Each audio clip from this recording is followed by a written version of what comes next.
이것은 그가 율법을 말하는 모든 것의 글자 하나하나까지도 모두 성취했다는 것을 말하는 것이 아닙니다. 그가 말하려는 것은 그가 신실하게 하나님의 말씀을 지켰으며 하나님의 말씀을 매우 귀하게 여겼다는 것입니다. 그러므로 시편 기자가 자신의 하나님의 법을 다 지켰다고 말하는 것이 그가 마치 하나님의 율법에 대해 안일하거나 또는 얕은 생각을 가졌다거나 혹은 그에게는 마땅히 가지고 있어야 할 만한 죄의식이 결여되어 있다고 말하고 있는 것이 아닙니다. 시편 기자는 하나님의 율법을 가볍게 여긴 것이 아니라 하나님의 법을 바울이 말하려는 율법의 의미와는 다르게 사용하고 있었다는 것입니다. 시편 119편과 같은 경우에는 법이라는 용어가 훨씬 더 넓은 개념을 포함하여 사용되었습니다. 이 시편에서 말하는 법이라는 말은 하나님께서 그분의 말씀에 드러내신 모든 넓은 범위를 포함하며 즉 교훈의 말씀과 경계의 말씀, 가르침과 위로의 말씀들을 다 가리키고 있는 단어입니다. 시편 기자는 하나님의 법이라는 말과 같은 의미를 가진 동의어들을 9개 이상 사용하고 있습니다. 이러한 여러 동의어들은 제가 2주 전에 간략하게 언급한 8개의 단어들을 포함하며 넓은 의미에서 주님의 길 등으로 번역된 몇 가지 단어들을 말합니다. 비록 이 용어들이 하나님의 말씀의 다면성을 전달하기는 하지만 이러한 동의어들의 히브리어 단어들의 기본적인 의미들을 우리가 이 시편을 공부하는 데 있어서 지나치게 두드러지도록 강조할 필요는 없습니다. 다양한 용어의 사용은 시편 기자가 말하려는 주제인 하나님의 법, 즉 하나님의 말씀에 대해서 다양한 방식으로 드러내 보려는 방법입니다. 시편 119편에 쓰여진 날짜에 대한 많은 의견들이 제시되지만 이 시편이 에스라와 느헤미야의 시기에 쓰여졌음을 믿을 만한 충분한 근거들이 있는 것으로 보입니다. 이 당시에는 하나님의 백성들이 그들의 대적으로부터 많은 시련들을 겪어야 했습니다.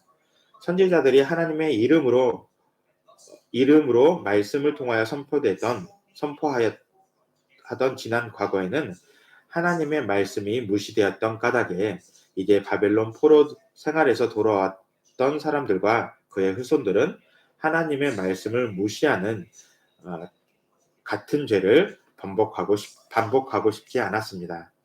그러므로 하나님의 말씀의 중요성이 크게 강조되었습니다.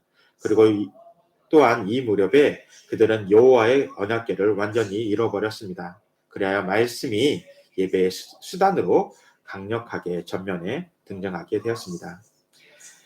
데이비드 폴리스는 다음과 같이 말하였습니다. 시편 19편은 사실 여러분의 삶에 성경을 적용하고자 하는 주제를 가진 것이 아닙니다.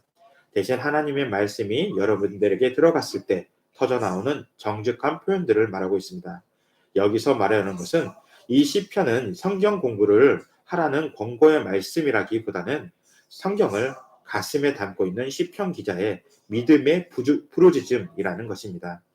시편 119편은 하나님을 실생활 속에서 만날 때 일어나는 사려 깊은 진실한 외침입니다. 사랑으로 진리를 말함이라는 책을 인용하였습니다. 이 시편은 마음이 하나님의 말씀으로 가득 찬 하나님의 성숙한 신자의 시편입니다. 우리는 이 시편이 우리에게 어떻게 연관되었는지 함께 공부할 것입니다. 본문 첫 번째 말씀, 하나님의 말씀에 대한 단어 공부에 대하여 알아보겠습니다. 하나님께서 말씀하실 때 그분은 말을 불분명하게 더듬는 분이 아니십니다. 성경은 행복한 삶에 도움이 되는 힌트를 주는 책이 아닙니다. 성경은 권위를 가지고 말합니다. 이 시편에서 성경과 동요로 사용된 용어들은 바로 하나님의 말씀의 권위의 개념을 전달합니다. 저는 하나님의 말씀에 사용된 9개 이상의 단어들을 나열할 것입니다. 그러나 이 중 8개의 히브리 단어는 규칙적으로 등장하고 분명히 하나님의 말씀을 가리킵니다. 그리고 나머지 단어들도 하나님의 말씀을 함축합니다. 먼저 저는 여러분께 총 9가지의 단어들을 소개시켜 드릴 것입니다. 시편 119편에서 하나님의 말씀을 지칭하는 8개의 히브리어 단어가 있습니다. 첫 번째 히브리어 단어인 다바르는 말씀을 가리키고 있으며 이것은 24번 사용되었습니다. 이 단어는 하나님께서 말씀하셨다는 사실을 강조하며 모든 단어들 중에서 가장 일반적인 용어입니다. 이것은 하나님께서 말씀하시고 드러내신 말씀을 뜻합니다. 9절에서 이렇게 말씀합니다. 청년이 무엇으로 그 행실을 깨끗하게 하리이까? 주의 말씀만 지킬 따름입니다. 아멘. 두 번째 단어 이무라는 19번 사용되었습니다. 이것은 말씀과 언약을 뜻하는 단어로 하나님께서 말씀하셨거나 명령 또는 약속하신 모든 것을 나타내는 단어입니다. 11절 말씀을 보시겠습니다. 내가 주께 범죄하지 아니하려 하여 주의 말씀을 내 마음에 두었나이다. 아멘. 이 단어는 말하다라는 것에서 유래되었으며 때로는 약속의 뉘앙스를 가지고 있습니다. 세 번째 단어 호크는 21번 사용된 단어로서 법령, 규율을 나타내고 있습니다. 그들의 역사 초기에 하나님께서 그분의 백성들에게 주신 규율입니다. 이것은 율례로 번역될 수도 있습니다. 5절은 이렇게 말씀합니다. 내 길을 굳게 정하사 주의 율례를 지키게 하소서. 아멘. 이 단어는 돌의 색이다 라는 뜻의 단어에서 유래하였습니다. 그러므로 성경의 구속성과 영속성에 대하여 말하고 있는 것입니다. 네 번째 단어는 심판이라는 단어인 미시팟으로 23번 사용되었습니다. 이것은 심판 또는 규칙, 판결 등으로 번역될 수 있습니다. 13절에서 주의 입에 모든 규례들을 나의 입술로 선포하였으며 라고 말하였습니다. 이것은 하나님의 성품 안에 뿌리를 둔 정의의 개념을 가지고 있습니다. 이것들은 일반적인 인간사에 대해서 모든 지혜로운 재판관의 의사결정을 말합니다. 다섯 번째 단어는 토라이며 25번 사용되었습니다. 이것은 성경이 처음 5권을 의미하는 것입니다. 후에 이사야와 에레미야 같은 책들도 포함합니다. 이것은 율법, 가르침, 계시 등으로 번역될 수 있습니다. 1절에서는 이렇게 말씀합니다. 행위가 온전하여 여호와의 율법을 따라 행하는 자들은 복이 있으며 이것은 하나님의 계명을 말하는 것이며 모세오경 혹은 모든 성경을 가리키는 것일 수도 있습니다. 율법은 하나님의 백성들이 어떻게 살아야 하는지를 위한 하나님의 뜻을 드러냅니다. 율법은 하나님으로부터 온 것이므로 어떤 지적인 흥미를 위한 것이 아닌 신종을 위한 것입니다. 여섯 번째 단어 미츠바는 명령을 의미하며 22번 사용되었습니다. 권위가 있는 하나님이 무엇을가를 하라고 하거나 명하는 것입니다. 6절은 말합니다. 내가 주의 모든 계명을 주의할 때에는 부끄럽지 아니하리이다.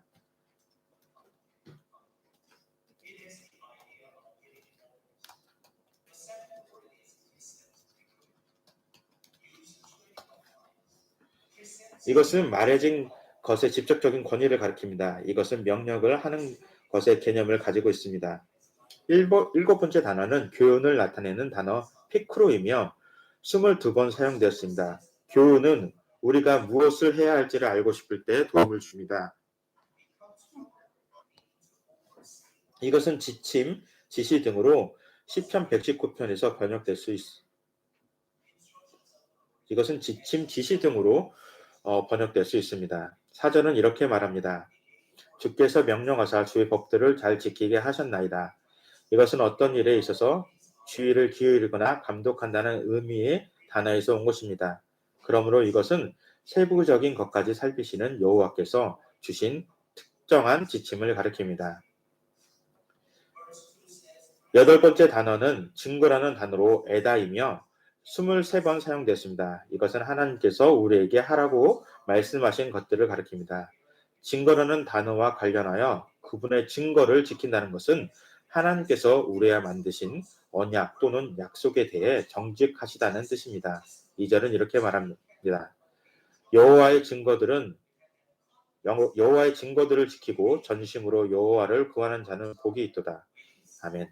이 단어는 증인이 되다라는 어근에서 나왔습니다. 이는 하나님의 일에 대한 증거로서 성경의 신뢰성을 가리킵니다. 또한 경고의 뉘앙스가 있습니다. 나머지 단어들은 다음과 같습니다. 길, 3절에서 20편에서 하나님의 길로 7번 사용되었습니다. 이 길은 사람의 길과 대조되는 하나님의 특징적인 행동 방식을 가리킵니다. 성실하심, 이름, 또 때때로 20편에서 말씀의 동의어로 인용되었습니다. 이 용어들의 총체적 효과는 성경이 하나님의 권위로 말한다는 것입니다. 성경이 말하는 것이 곧 하나님이 하시는 말씀입니다. 우리가 믿는 것과 어떻게 살아야 하는지는 하나님의 말씀에 따라 결정되고 인도됩니다. 둘째, 하나님의 말씀은 여러 가지 표현들로 묘사되었습니다. 하나님의 말씀은 의롭습니다. 76절은 여호와여 내가 알거니와 주의 심판은 의로우시고 주께서 나를 괴롭게 하심은 성실하심 때문이니이다. 여호와의 말씀은 신실합니다. 주의 계명 시편 119편 86절 주의 모든 계명들은 신실하니이다. 아멘. 그들이 이유 없이 나를 핍박하오니 나를 도우소서. 여호와의 말씀은 영원합니다. 89절은 이렇게 말씀합니다. 여호와여 주의 말씀은 영원히 하늘에 굳게 섰사오며 주의 말씀은 빛입니다. 105절은 이렇게 말씀합니다. 주의 말씀은 내 발의 등이요 내 길의 빛이니이다. 아멘. 셋째, 119편에서는 어떠한 것을 이것과 비슷한 다른 것과 비교해주는 7개의 비유들이 나옵니다. 시편 119편 14절 내가 모든 재물을 즐거함 같이 주의 증거들의 도를 즐거워하였나이다. 아멘. 시편 기자는 모든 재물만큼이나 하나님의 증거를 기뻐하였습니다. 이것은 모든 보물 위에 있는 보물입니다. 이러한 참된 부유함에 대한 묵상 자체가 큰 기쁨의 원천입니다. 시편 119편 72절 말씀 주의 입의 법이 내게는 천천의 금문보다 좋으나이다. 아멘. 시편 기자는 하나님의 말씀이 얼마나 자신에게 귀한 것인지를 이야기하고 있습니다. 그는 천천의 금은보다 좋다고 말하고 있습니다. 119편 83절 내가 연기 속의 가죽 부대와 같이 되었으나 주의 율례들을 잊지 아니하였나이다. 아멘. 이것은 이야기가 어렵습니다. 분명 구약에서 가죽 부대는 병과 같은 것입니다. 사용되지 않는 가죽 부대는 보관을 위해 집안의 석가래 근처에 걸어두었을 것입니다. 오랜 시간 동안 그곳에 있으면서 그것은 아마도 연기로 인해 오그라들고 갈색으로 변색되었을 것입니다. 비교의 관점이 시편 기자의 쇠약해진 상태를 묘사하는 것이라면 바로 그 비교의 요점은 표현되지 않는 채 남겨졌을 것입니다. 이 구절의 후반부와의 대조는 이 가죽 부대가 잊혀진 대상을 나타낸다는 것을 암시하였는데 요점은 하나님께서 그분의 종을 잊어버리신 것처럼 보일지라도 시편 기자는 그가 지켜야 할 주님의 법을 잊지 않았다는 것입니다. 시편 119편 119절 말씀 주께서 세상의 모든 악인들을 찌꺼기 같이 버리시니 그러므로 내가 주의 친거들을 사랑하리이다. 아멘. 귀금속 재련소에서 순수한 금속을 확보하는 것을 목적으로 하듯이 하나님은 순결한 성품을 만드는 것을 목적으로 하십니다. 용광로에서 찌꺼기로 나온 처리하고 재련되어야만 합니다. 이것은 바로 하나님의 말씀을 버리는 사람들이 궁극적으로 도달하게 되는 것을 설명하고 있습니다. 이러한 것을 생각함으로 시편 저자가 주님의 말씀을 더욱 더 사랑하게 됩니다. 시편 119편 127편 그러므로 내가 주의 계명들을 곧 순금보다 더 사랑하니이다. 아멘. 이 시편의 법의 가치를 알면서 시편 기자는 이 하나님의 법을 더욱 사랑하게 됩니다. 그는 금과 순금보다 하나님의 법을 더 사랑합니다. 162절 사람이 많은 탈취물을 얻는 것처럼 나는 주의 말씀을 즐거워하였나이다. 말씀은 최고의 보물입니다. 사람이 어려운 전투에서 전리품을 목으로 얻은 만큼 시편 기자는 하나님의 말씀에서 큰 전리품을 발견하고 말씀을 기뻐합니다.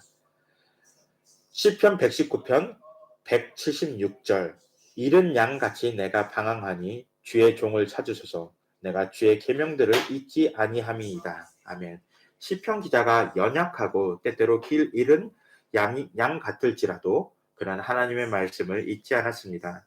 이러한 직유와 비교는 상황에 관계없이 하나님의 말씀에 대한 시편 기자의 사랑을 나타냅니다.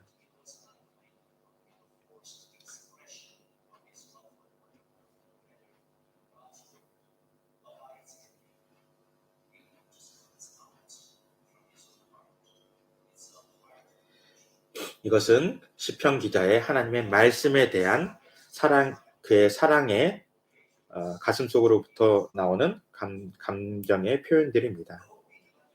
본문 두 번째 말씀은 하나님의 말씀을 갈망하는 경우들에 대하여 말씀드리겠습니다.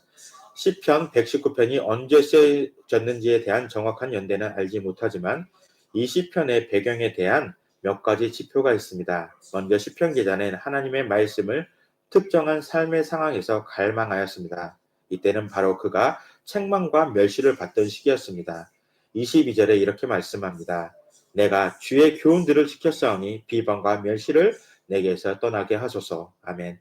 고관들도 23절에서 시편 기자를 비방하였습니다. 23절 고관들도 앉아서 나를 비방하였사오나 주의 종은 주의 율례들을 작은 소리로 읊조렸나이다. 아멘. 그때는 그가 고통받던 때였습니다. 25절에는 이렇게 말하였습니다. 내 영혼이 진토에 붙었사오니 주의 말씀대로 나를 살아나게 하소서. 50절 말씀에는 이렇게 말하였습니다. 이 말씀은 나의 고난 중의 위로라. 주의 말씀이 나를 살리셨기 때문이다. 아멘. 53절 말씀은 주의 율법을 버린 악인들로 말미암아 내가 맹렬한 분노에 사로잡혔나이다. 67절 고난을 당하기 전에는 내가 그릇 행하였더니 이제는 주의 말씀을 지키나이다. 아멘.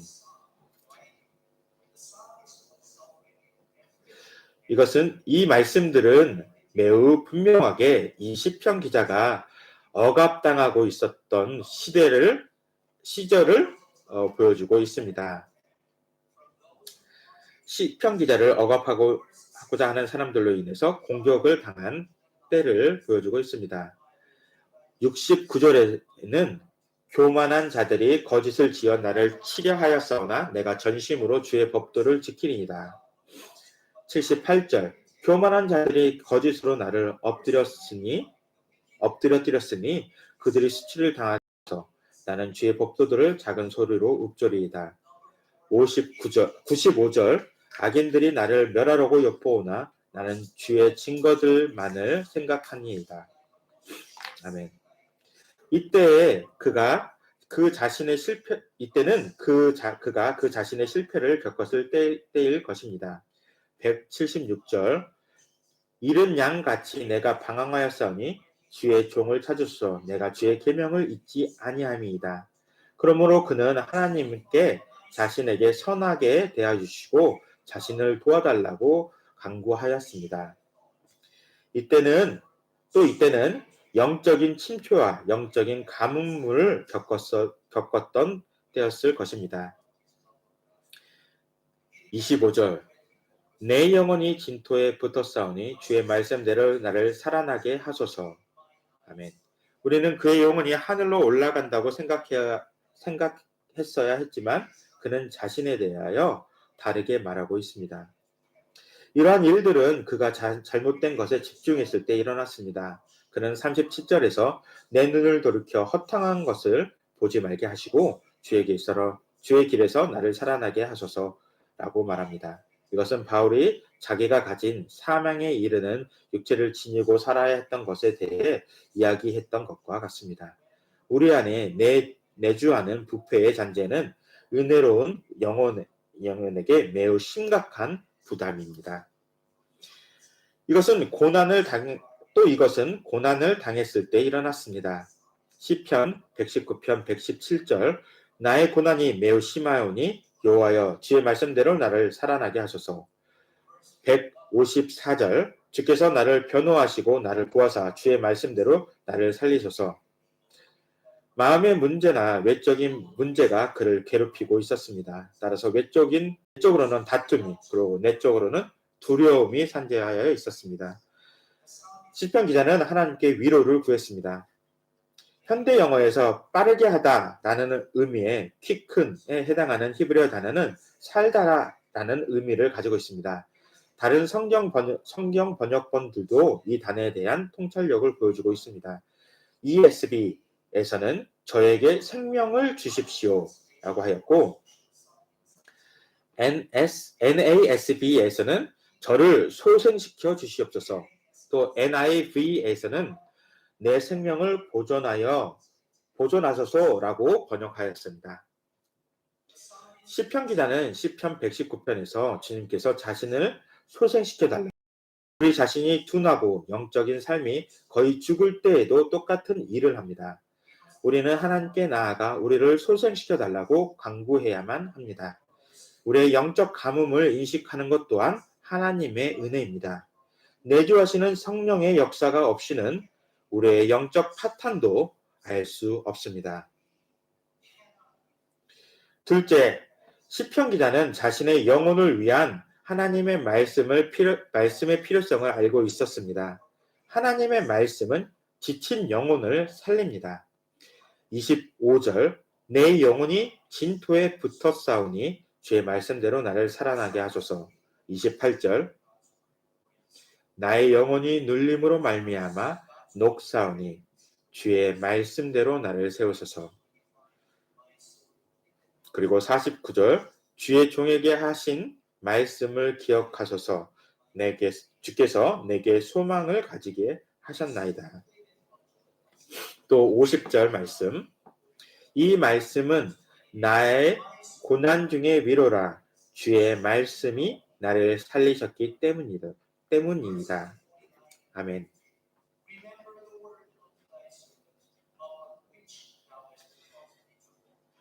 하나님의 말씀은 우리 영적 부흥을 위해 하나님께서 정하신 수단입니다. 119편 93절 내가 주의 법도들을 영원히 잊지 아니하오니 주께서 이것들 때문에 나를 살게 하심이이다. 아멘. 그러므로 어려움을 당할 때 하나님의 말씀에서 떠나지 마십시오.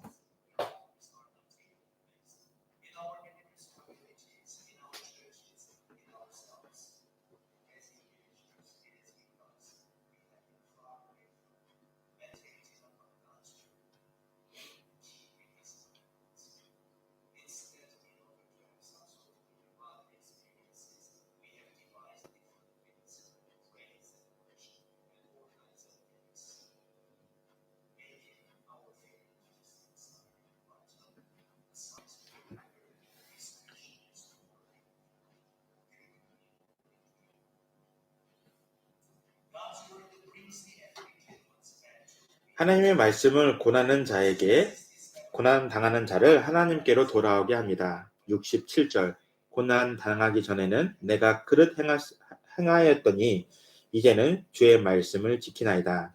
아멘. 그는 고난을 당할 때 주님 말씀을 지켰습니다. 고난을 당한 것이 71절 고난을 당한 것이 내게 유익이라 이로 말미암아 내가 주의 율례를 배우게 되었나이다. 아멘. 어쩌면 하나님께서 우리의 관심을 하나님과 그분 말씀으로 되돌리기 위해 여러분과 저에게 고통을 주신다는 것을 누가 알겠습니까? 하나님의 말씀은 하나님의 자녀와 죄인을 구별합니다. 69절 교만한 자들이 거짓을 지어 나를 치려하였사오나 나는 전심으로 주의 법도를 지키리이다. 71절 고난 당하는 것이 내게는 유익이라 이로 말미암아 내가 주의 율법들을 배우게 되나이다. 110절 악인들이 나를 해하려고 올무를 놓았으나 나는 주의 법도들에서 떠나지 아니하였나이다. 아멘. 여기서 보는 의인과 또 불의한 자들의 그 구분이 너무 분명합니다. 하나님의 말씀은 하나님의 백성들의 연합과 교제를 굳게 합니다. 79절 주를 경외하는 자들이 내게 돌아오소서 그리하면 그들이 주의 증거들을 알리이다. 또 하나님의 말씀은 우리에게 소망을 나의 영혼이 주의 구원을 사모하기에 피곤하오나 나는 주의 말씀을 바라나이다. 92절 주의 법이 나의 즐거움이 되지 아니하였다라면 내가 내 고난 중에 멀망하였느니라. 114절 주는 나의 은신처요 방패시라 내가 주의 말씀을 바라나이다. 아멘.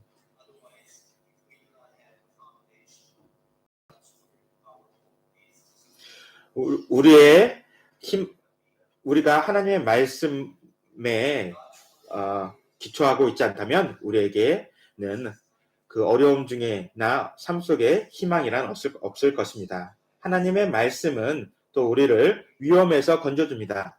94절 나는 주의 것이오니 나를 구원하소서 내가 주의 법도들만을 찾았나이다.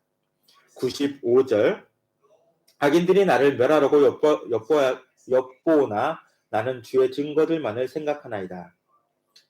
또 98절 하나님의 말씀은 우리를 지혜롭게 합니다. 98절 주의 계명들이 항상 나와 함께 하므로 그것들이 나를 원수보다 지혜롭게 하나이다.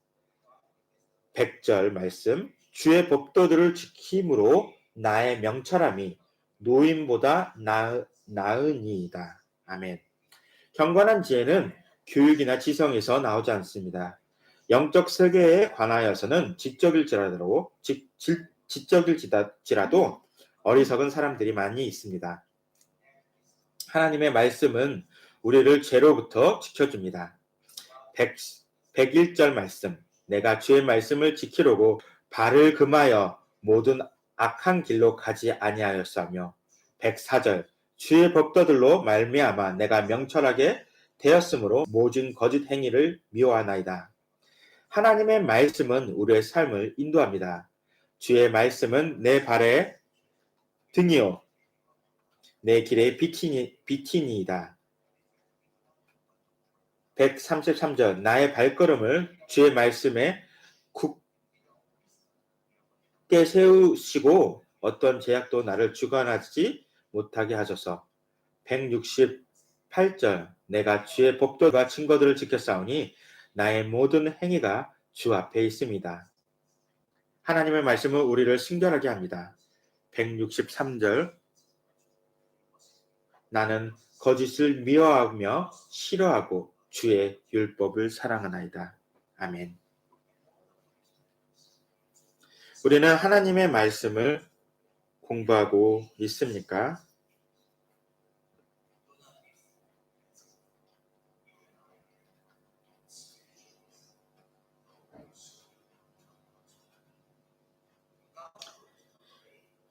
하나님의 말씀의 필요성을 무시하며 우리가 영적으로 성숙하거나 영적으로 지혜롭다는 어리석은 생각을 가지시지 않으시길 바랍니다.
우리는 하나님의 말씀을 공부하고 있습니까? 만약 우리가 하나님의 말씀을 공부하지 않는다면 옳은 길이 잘못되어 있는지 알 수 없습니다. 성경을 배우지 않는 상태에서 교회를 리드한다고 생각해 보십시오. 그리고 성경을 공부하지 않은 자들이 사역을 한다고 생각해 보십시오. 그 교회는 어느 길로 가겠습니다. 우리는 또 우리의 자녀들에게 성경을 가르쳐야 합니다. 그들은 배우는 것을 스폰지같이 받아들일 것입니다. 성경을 암송하게 하고 삶에 적용하게 하십시오. 본문 세 번째 말씀으로 들어가겠습니다. 하나님의 말씀을 알고 지키는 것. 하나님의 법은 그분의 성품과 일치하며 우리가 어떻게 살아야 하는지에 대한 그분의 뜻을 표현합니다. 그러므로 우리는 하나님의 법을 지킴으로써 하나님과의 관계를 유지합니다. 예수님께서 마태복음 5장 18절에서 진실로 너에게 이르노니 천지가 없어지기 전에는 율법의 1.1획도 결코 없어지지 아니하고 다 이루리라 라고 말씀하시며 하나님의 법의 중요성에 대하여서도 단언하셨습니다. 하나님의 말씀에 대한 시편 기자의 갈망을 공부하였기에 우리는 이제 그의 갈망이 성취해 가는 것에 대해 공부할 것입니다. 첫 번째, 시편 기자는 하나님의 말씀을 배우기 원했습니다. 그는 배우기 원했습니다. 가르치다라는 단어는 시편 119편에 9번 나옵니다. 12절 찬송을 받으실 주 여호와여 주의 율례들을 내게 가르치소서. 26절 내가 나의 바람에 주께서 내게 응답하였사니 주의 율례들을 내게 가르치소서. 33절 여호와여 주의 율례들의 도를 내게 가르치소서. 내가 끝까지 지키리이다. 우리가 여기서 가르치다라는 단어가 항상 율례와 연관되어 있음을 볼 수 있었습니다. 율례는 규정된 작업 또는 업무를 말하고 있습니다. 따라서 율례는 우리의 행동과 생활 방식에 대한 경계를 설정하여 줍니다. 이 율례는 하나님의 것이며 오직 그분의 말씀을 통해서만 알 수 있습니다. 그러므로 우리는 이것에 대하여 배워야만 합니다. 우리가 먼저 배우지 않고서 어떻게 하나님의 규정된 율례를 알 수 있겠습니까? 하나님께서 이사야 55장 8절에서 9절 말씀을 통해서 하나님의 생각이 우리의 생각과 다르며 하나님의 길은 우리의 길과 다르다고 선포하셨습니다. 이는 하늘이 땅보다 높음 같이 하나님의 길은 우리의 길보다 높으며 하나님의 생각은 우리의 생각보다 높으십니다. 성경을 통해 배우지 않고서 하나님과 그분의 생각을 알고 이해한다고 생각하는 신자라고 공언하는 사람들이 있다는 것은 저를 놀라합니다. 시편 기자는 하나님께 나를 가르치소서라고 부르셨습니다. 주일학교 교사들을 포함한 모든 성경을 가르치는 교사들을 위하여 기도하시기를 바랍니다. 그는 이해하고 싶어합니다. 시편 기자는 이해하고 싶어 하였습니다. 이해는 우리를 더 현명하고 순수하게 만듭니다. 119편 99절 내가 주의 증거들을 늘 읊조림으로 나의 명철함이 나의 모든 스승들보다 나으며 아멘.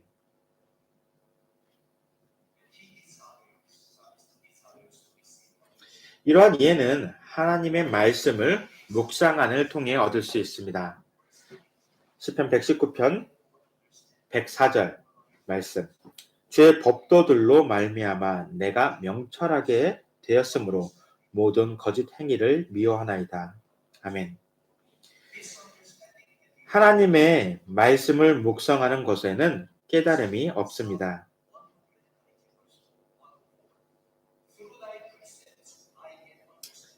시편 119편 130절 말씀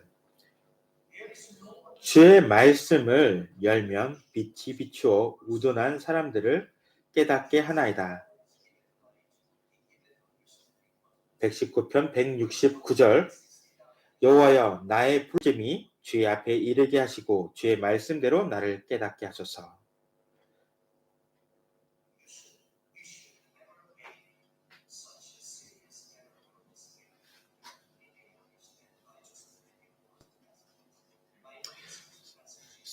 그래서 우리는 성경책을 그냥 한 편 피고 그곳에서 말씀을 오늘의 말씀을 보심으로써 여러분이 성경 전체를 다 이해하신다는 생각을 가지시지 않길 바랍니다. 그것은 잘못된 방법으로 하나님의 말씀을 보시는 것입니다. 우리는 이해하고 하나님의 말씀을 공부하고 또 묵상함으로써 하나님께서 주시는 그 이해를 가지고 하나님께서 오는 그 이해로 우리는 하나님의 말씀을 이해할 수 있습니다. 깨닫는 능력은 하나님께로부터 와야 합니다.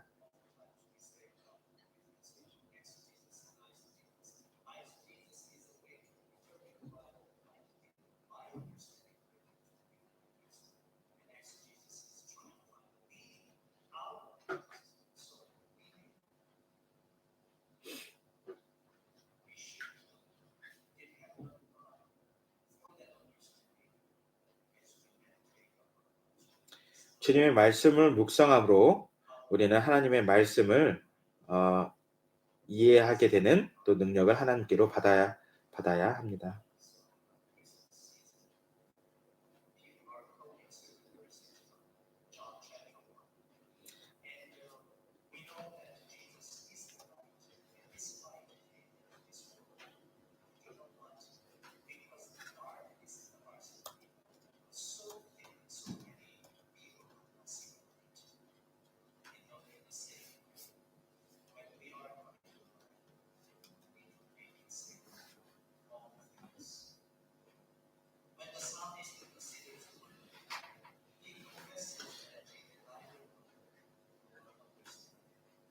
시편 119편 34절 나로 하여금 깨닫게 하여 주소서 내가 주의 법을 준행하며 전심으로 지키니이다. 73절 주의 손이 나를 만들고 세우셨사니 내가 깨달아 주의 계명들을 배우게 하소서. 시편 기자는 하나님 말씀을 묵상할 때 알지도 못하고 깨닫지도 못한다고 고백합니다. 그는 말씀에 대해 배워야 하고 말씀을 이해하기 위해 하나님께 의존해야 한다고 말하고 있습니다. 신명기 5장 1절 말씀입니다. 모세가 온 이스라엘을 불러 그들에게 이르되 이스라엘아 오늘 내가 너희의 귀에 말하는 규례와 법들을 듣고 그것을 배우며 지켜 행하라. 아멘. 디모데후서 2장 2절 말씀.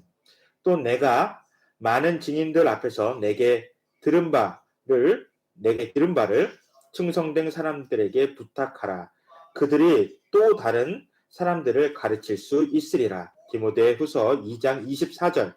주의 종은 마땅히 다투지 아니하고 모든 사람들에 대하여 온유하며 가르치기를 잘하며 참으며. 아멘. 그리스도인들은 배우고 가르쳐야 합니다. 아버지는 집에서 자녀들을 가르칩니다. 나이든 여성은 교회에서 젊은 여성들을 가르칩니다. 목회자들은 회중을 가르치고 배운 사람들은 새로운 회신자를 가르칩니다. 우리는 우리의 생각과 판단을 의존하지 않으며 그렇게 해서도 안 됩니다.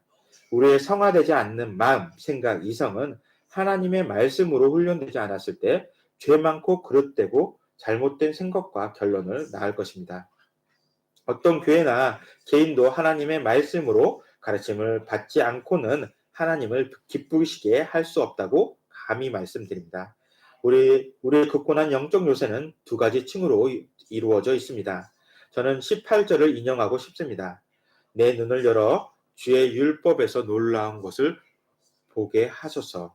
이 두 층은 볼 수 있는 하나님의 법과 영적인 눈입니다. 둘 다 하나님께로부터 왔으며 이는 우리가 하나님께 의존해야 함을 나타냅니다. 신자가 하나님의 법을 모른다면 우리는 그가 누구의 법을 따르냐고 묻지 않을 수 없습니다.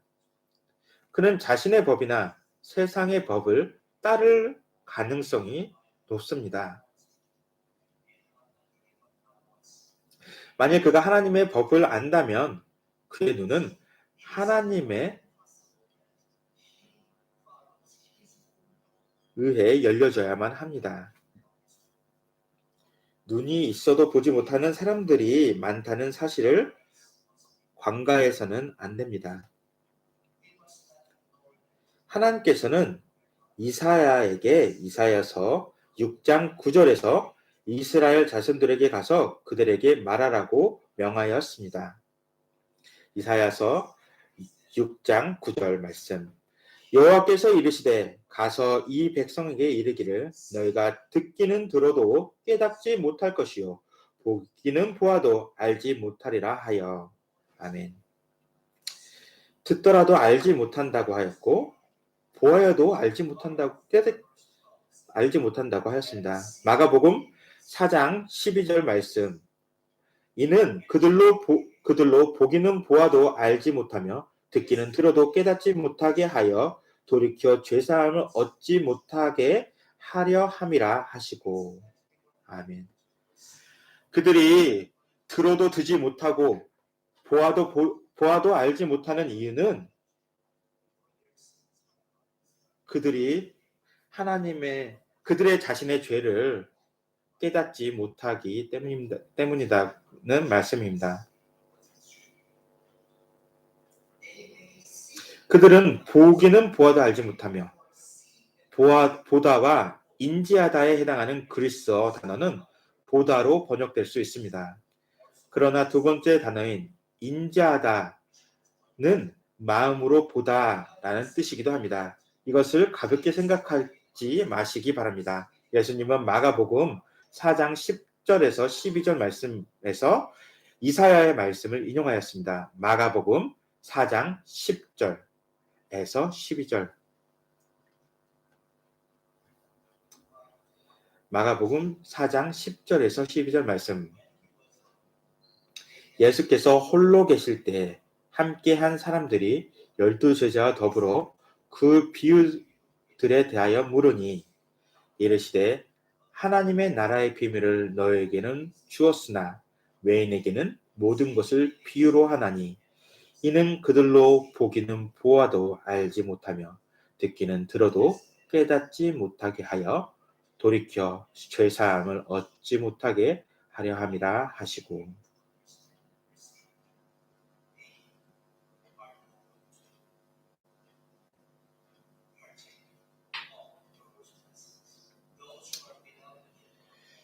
하나님의 나라가 없는 사람들은 들어도 깨닫지 못합니다. 마태복음 13장 13절에서 16절 말씀에서는 같은 교훈을 더 직설적으로 말합니다. 마태복음 13장 13절. 그러므로 내가 그들에게 비유로 말하는 것은 그들이 보아도 보지 못하며 들어도 듣지 못하며 깨닫지 못함이니라. 이사야의 예언이 그들에게 이루어졌으니 일렀으되 너희가 듣기는 들어도 깨닫지 못할 것이요 보기는 보아도 알지 못하리이다. 이 백성들의 마음이 완악하여져서 그의 귀는 듣기에 둔하고 눈은 감았으니 이는 눈으로 보고 귀로 듣고 마음으로 깨달아 돌이켜 내게 고침을 받을까 두려워함이라 하였느니라. 그러나 너희 눈은 봄으로 너희 귀는 들음으로 복이 있도다. 아멘. 예수님은 19절에서 계속해서 말씀하십니다. 마태복음 13장 19절. 아무나 천국 말씀을 듣고 깨닫지 못할 때에는 악한 자가 와서 그 마음에 뿌려진 것을 빼앗나니 이는 곧 길가에 뿌려진 자요.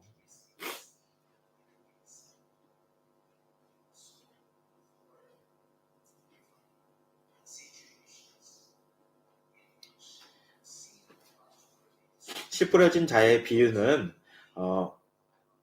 네 가지 다른 마음, 복음을 받아들이는 마음에 대하여 말하고 있습니다.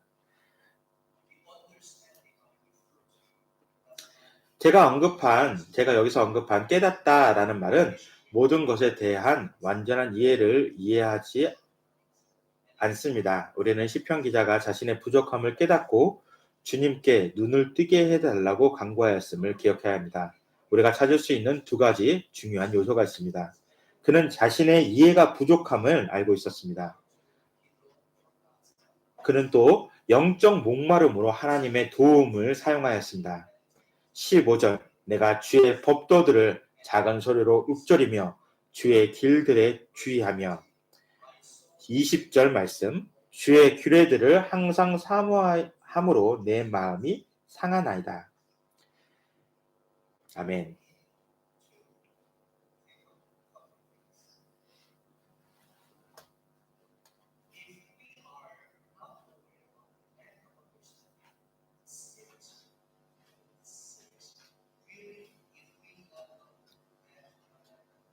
우리가 우리 자신의 그 말씀에 대한 이해 없음을 이해하지 못하고 자각하지 못한다면 그것은 매우 큰 위험을 우리에게 주고 있습니다. 그것은 성령님께서 우리로 그것을 깨닫게 하십니다. 하나님께서 우리의 죄를 깨닫게 하시고 우리의 연약함을 또 연약한 말씀의 그 이해를 깨닫게 하십니다.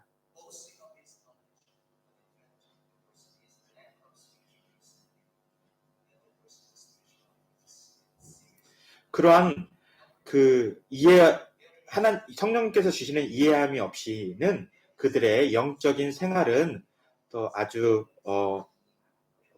괴롭고 힘들 수밖에 없습니다.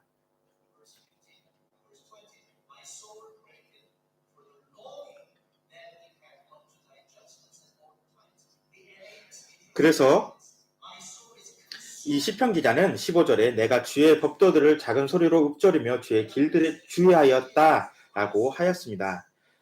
NASB 성경에서는 항상 주의 규례를 사모함으로 내 영혼이 상하였다. 또 ESV 버전에서는 주님의 율례들을 사모하였다가 내 영혼이 지쳤습니다. 또 NIV에서는 항상 주의 법을 사모함으로 내 영혼이 상하였나이다 라고 번역되었습니다. 여러분, 주의 말씀을 사모함으로 여러분들이 지치셨습니까? 지친 적이 있으십니까? 이 정도로 주님의 말씀을 사모하여야만 합니다. 시편 119편 40절 말씀 내가 주의 법도를 사모하였사오니 주의 의로 나를 살아나게 하소서.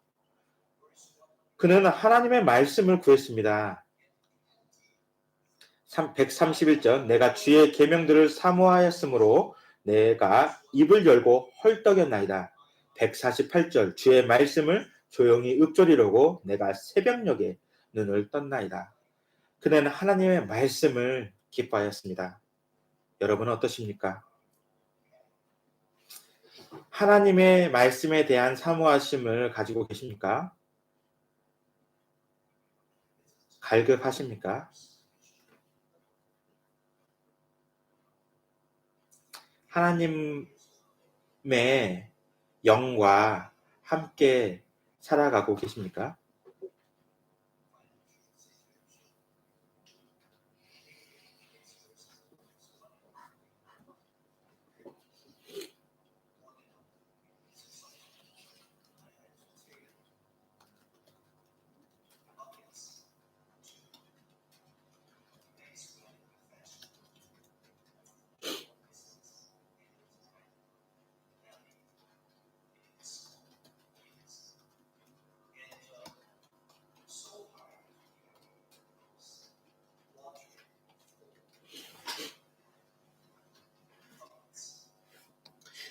저는 어렸을 때 오래전에 저희 가족들은 집안 사정이 그리 풍족하지 않았습니다. 그럴 때 물이 없는 곳에서 물이 나오지 않는 곳에서 살았기 때문에 저는 물을 기르기 위해 멀리 언덕까지 가야만 했습니다. 물을 길러 오가는 길은 너무 무겁고 또 힘들었습니다. 하지만 우리 가족들의 그 갈증과 물의 필요성 때문에 우리는 그렇게 할 수밖에 없었습니다. 물을 길러 올 수밖에 없었습니다. 여러분에게 이러한 갈증이 있습니까? 그러한 갈증을 풀기 위해서 수고를 마다하지 않습니까? 둘째, 시편 기자는 하나님의 말씀을 지키겠다고 결심하였습니다. 그분의 말씀을 아는 것과 그것을 지키는 것은 별개입니다. 예수님의 친구들은 그분의 말씀을 지키는 사람들입니다. 그러므로 요한복음 15장 14절은 너희는 내가 명하는 대로 행하면 곧 나의 친구라 라고 말씀하였습니다. 예수님은 요한복음 15장 10절에서 내가 내 아버지의 계명을 지켜 그의 사랑 안에 거하는 것 같이 너희도 내 계명을 지키면 내 사랑 안에 거하리라 라고 말씀하셨습니다. 시편 기자는 하나님의 말씀을 지키겠다고 하였습니다. 하나님은 우리에게 말씀을 지키라고 명하십니다. 4절 주께서 명령하사 주의 법도를 잘 지키게 하셨나이다. 138절 하나님은 말씀을 지키도록 우리의 발걸음을 인도하십니다. 5절 말씀 내 길을 굳게 정하사 주의 율례를 지키게 하소서. 시편 기자는 하나님의 말씀을 지키겠다고 선하였습니다. 8절 말씀 내가 주의 율례들을 지키오리니 나를 아주 버리지 마시옵소서. 시편 기자는 하나님의 말씀을 사랑하기 때문에 지킵니다. 47절 내가 사랑하는 주의 계명들을 스스로 즐거워하며 140절은 140절 말씀입니다. 주의 말씀이 심히 순수함으로 주의 종이 이를 사랑하나이다. 아멘. 시편 기자는 하나님의 말씀을 잊지 않겠다고 약속하였습니다. 16절 주의 율례들을 즐거워하며 주의 말씀을 잊지 아니하리라. 아멘. 결론 말씀을 맺겠습니다. 시편 119편은 복에 관한 말씀으로 시작합니다.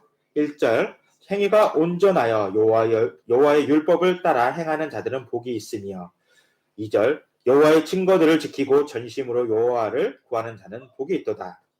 아멘. 하나님의 말씀은 그분의 증거이며 말씀 없이 우리는 하나님을 알 수 없습니다. 하나님의 말씀을 읽지도 연구하지도 묵상하지도 않고 하나님을 사랑한다고 신뢰한다고 확신하는 그리스도인들이 너무나 많습니다. 그들이 무엇을 모르는지조차도 모릅니다. 그러므로 하나님의 말씀을 사모하지 않습니다. 하나님의 말씀은 우리를 하나님과 연결하는 통로입니다. 하나님의 말씀은 그분의 백성이 하나님을 알고 섬기는데 사용하도록 하나님께서 정하신 수단입니다. 또한 그들에게 이해도 주셨습니다. 하나님을 사랑하는 것과 말씀을 지키는 것은 두 가지 다른 것이 아닙니다. 그래서 시편 기자는 72절에 주의 입의 법이 내게는 천천금보다 나으리다 라고 말하였습니다. 하나님의 말씀에 대한 갈증이 있고 그것을 사모하십니까? 그분의 계명을 지키십니까? 분명하게 대답할 수 없으시다면 이것에 대해서 분명하게 대답하실 수 있으시다면 하나님을 사랑하는